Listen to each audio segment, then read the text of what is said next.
L'histoire du prophète Mohammed, que la paix et la bénédiction d'Allah soient sur lui. Il est né à la Mecque, en Arabie saoudite, vers l'an 570 de l'ère commune. Son père, Abdallah, est décédé avant sa naissance, et sa mère, Amina, est morte alors qu'il n'avait que 6 ans.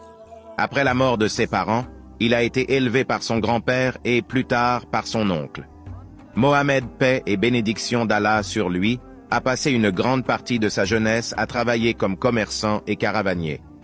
Il était respecté pour son honnêteté, sa droiture et sa sagesse. À l'âge de 25 ans, il a épousé une femme riche et veuve nommée Khadija, qui est devenue sa partenaire de vie et son soutien le plus fort.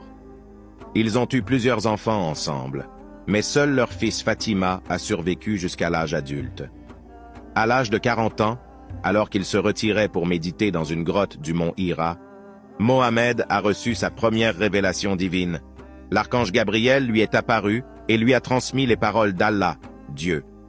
Ces paroles ont été ensuite compilées dans le Coran, le livre sacré de l'islam.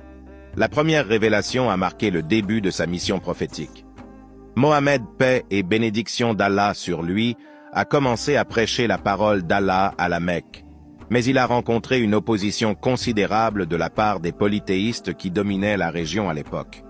La nouvelle religion monothéiste de l'islam menaçait les intérêts économiques et sociaux des chefs mécois. Les premiers disciples de Mohammed, paix et bénédiction d'Allah sur lui, étaient principalement des membres de sa famille, notamment son épouse Khadija, son cousin Ali et son ami Abu Bakr. La persécution contre les musulmans a augmenté, poussant Mohammed et ses disciples à fuir la Mecque en 622 de l'ère commune. Cet événement est connu sous le nom de l'Hégire et marque le début du calendrier musulman. Mohammed s'est installé à Médine, où il a joué un rôle clé dans l'unification des tribus locales sous la bannière de l'islam. À Médine, Mohammed a établi un État islamique et a commencé à organiser la communauté musulmane. Il a également dirigé plusieurs batailles défensives contre les tribus mécoises qui cherchaient à éradiquer l'islam. Finalement, les musulmans ont triomphé et en 630, Mohammed est retourné à la Mecque en tant que chef victorieux. Après la conquête de la Mecque, Mohammed a pardonné à ses ennemis et a instauré une période de réconciliation. Il a détruit les idoles païennes qui étaient vénérées à la Kaaba, un lieu de culte sacré à la Mecque, et l'a purifié pour en faire le centre du culte islamique. Les dernières années de la vie de Mohammed ont été consacrées à l'expansion de l'islam et à l'établissement des principes de la gouvernance islamique. En 632, Mohammed, que la paix et la bénédiction d'Allah soient sur lui, est décédé à Médine à l'âge de 63 ans.